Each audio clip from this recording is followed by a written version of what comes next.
I have received, number one, I've received more feedback than I get on almost every other episode. And number two, all of the feedback has been, I've never heard of Satan's Hollow.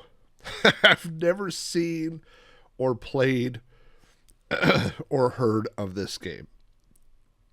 So, now, Satan's Hollow. This is Satan's Hollow for the Commodore 64. It is not identical, but very, very similar to the arcade version. There's a couple things that happen in Satan's Hollow. There's a few things that are going on. A lot of people, when you just first look at it, it looks basically like a Galaga style shooter. There's a little bit more going on. At the top, you will see these are actually gargoyles, according to the documentation, except for on the back of the box, it incorrectly labels them as pterodactyls, which is something I talk about in the podcast. But, so you can see the gargoyles flying around there. You can see our ship down there at the bottom. And then on the right-hand side is depending on whether you're reading the box, the manual, the documentation, whatever, is either a river of fire or a moat of lava. Doesn't really matter. Same difference. And so each time you shoot a gargoyle at the top of the screen, a piece of the bridge appears on the left-hand side of the screen. You'll have to go over and get a piece of the bridge, go over to the right, and add it to the moat there. Now, each time you wipe out all the gargoyles, you go to the next level. A flag is added to that little castle, but your goal ultimately is to build a bridge over to the other screen. And at the other screen is where you will face Satan himself, who will arrive loaded with an infinite number of pitchforks and hail them down on you, maybe rain them down on you. But one shot kills him, and then you go back to this screen and you get more gargoyles and so on and so forth. It's not the world's most complicated game. Let's see.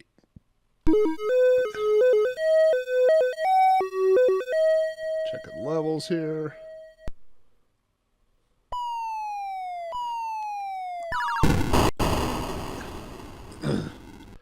Level seems okay. We might as well just burn this game. Now, you do also have a shield. You see down there where it says shield 15, and if you hold down your shields, when they go to 0, that's it, and then you got to wait for them to build back up. So the shields are only temporary. They don't last very long. I think it's between 1 and 2 seconds is your total amount of shield time. So, let's get started here with some Satan's Hollow. I don't know what I need to do. Like a lot, I didn't mention this on the podcast, but a lot of early Bally Midway games, when you put your initials in, only let you put 2 letters instead of 3. And I believe what I've read is the reason for that is because it was pretty hard to spell bad words with only two letters. Drazu's son here, Hudson, says he has an Obi-Wan Kenobi Funko Pop and Darth Vader Funko Pop for his birthday, and a real ship with Poe Dameron and BB-8 Lego. Nice. An Obi-Wan Lego kit. Yeah. Well, that's all good stuff. I have some Star Wars Funko Pops up there, and I just got... This is going to be a whole show of me leaving the microphone.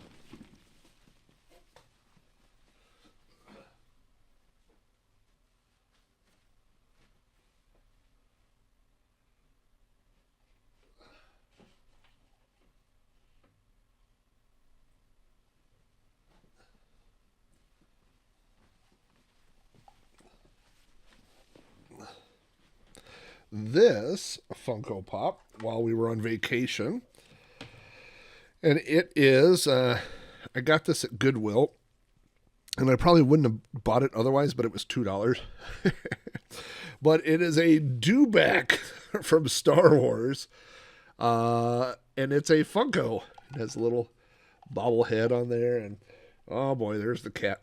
The cat doesn't like the old dewback, so anyway, I thought that was kind of fun. The collection is never ending. There's always something new going to the collection back there. All right, that's enough chit chat. Let's go fight the devil. It's Satan's Hollow. In the documentation, it says that our ship is a bridge builder / cannon. Oh, I didn't use my shield there. Now, the arcade version of this actually utilized... Oh, my goodness gracious. And I'm wasting all this time. I should have been picking up bridge parts here.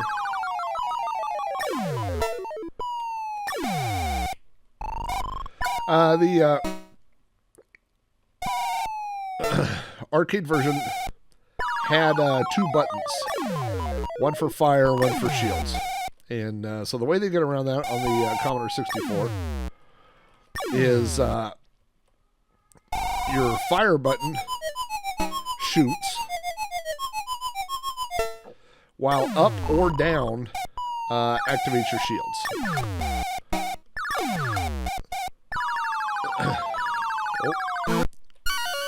Oh no, it's the devil! We are in Satan's Hollow! This is his hollow, his little ground here. Oh. Time this. Oh boy. What's going on here? Come on.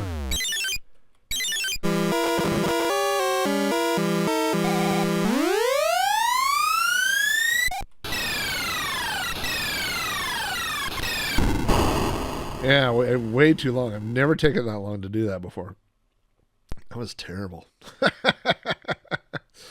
Yeah, he is fast on this version. He's faster than in the arcade.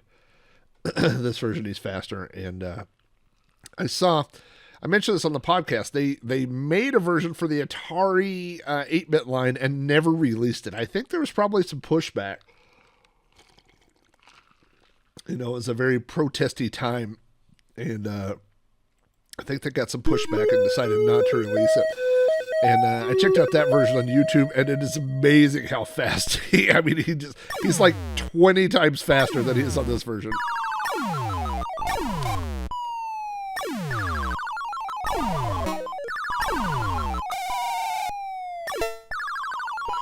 Now these gargoyles will change over time. There are different things that they do. There will be some that will drop bombs. There will be some that you could sometimes, if you have enough shields, you can just kind of run through them. Also, when that thing's flying over to take the flag, that's a good time to go get your last bridge piece. All right, let's time this a little better. This is ridiculous last time. The Flight of the Valkyries. Apparently that's how much you can use without paying a licensing fee. There we go. Oh, and now on this level, now this will be, and the documentation says it's Beelzebub or somebody. It doesn't matter. And now when he takes, see the flags that are over there? The flags are worth $1,000 or 1,000 points, but you don't get them until you go over to Satan's Hollow. So they're just building up until then.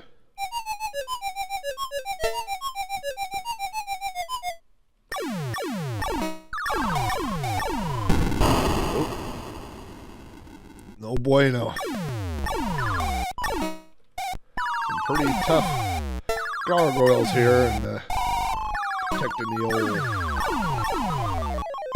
bridge to... There's another funny thing that you'll see sometimes. Oh, I took him out like as a last thing, but I think that's my game, right? Yeah. Sometimes the gargoyles will come down and they will steal your extra man. They'll just fly off with it. So it's kind of like Galaga where it comes to get your extra your extra ship and pair them up. Well, they're gargoyle bombs. Sometimes I see gargoyle bombs on my windshield.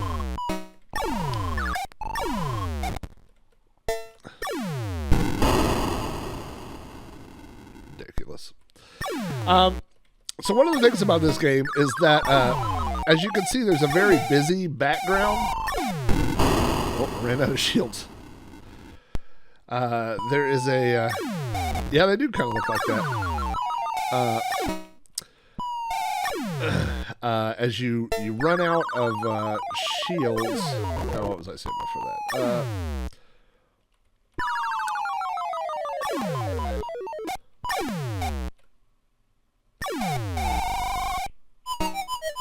Alright, now that guy's flying over there. Go over here. We could go to Satan's Hollow. But this is the game. This is the only two screens on the game. Oh, I'll tell you what I was saying here in a second. Let's take care of the old devil himself. There we go. Oh, easy. We'll get another flag over there. And again, like I said, those flags are worth 1,000 points, but you don't get them until you go to Satan's Hollow. I use my shields too much. Is that it already? Wow. So the background of the game was intentionally bright and colorful. And the reason for that is because almost all of the vertical shoot 'em up games at the time were outer space games. You know, I mean, if you think of like Galaga and Galaxian and Space Invaders and all that. And so it was very easy to program a game and leave the background black. And then you could just say, I mean, it's either in space or it's at night. That's your only two things. So to set this game apart from those games, they added a specifically colorful background so that it doesn't look like it's in outer space. Now, what happens as you progress through the game is that the background continues getting darker. On every level, it gets a little bit darker. And until eventually, jeez. I really am better at this than I'm doing tonight. Although,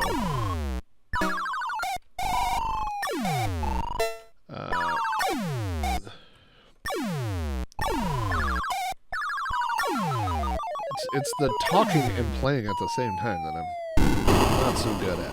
Not so good, Al. Ridiculous.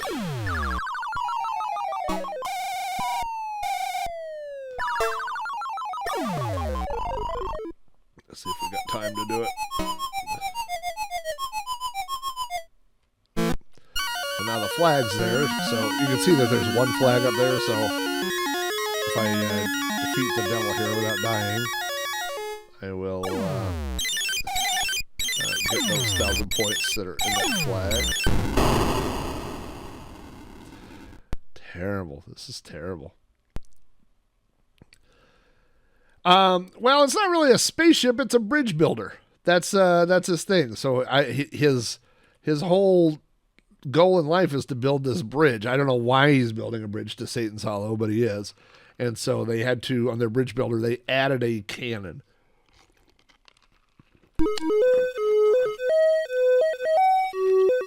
Now, I will never be able to show you this, but if you do progress far enough in the game, the screen gets continually darker. To the point where it will eventually turn... Yeah, this is ridiculous. It will eventually turn completely black. And the only thing you will see... That was terrible. That game didn't happen. And I'm fifth place. Hurry up. Go. Yeah. So, one of the things, inspirations that the programmer said, all right, I'm going to try to focus here for a minute. The programmer said one of his inspirations for this game was Star Wars, and specifically the Jawas. Now, I did not understand that as a kid because what does this have to do with Star Wars and Jawas, you know? But what happens is, as I mentioned, the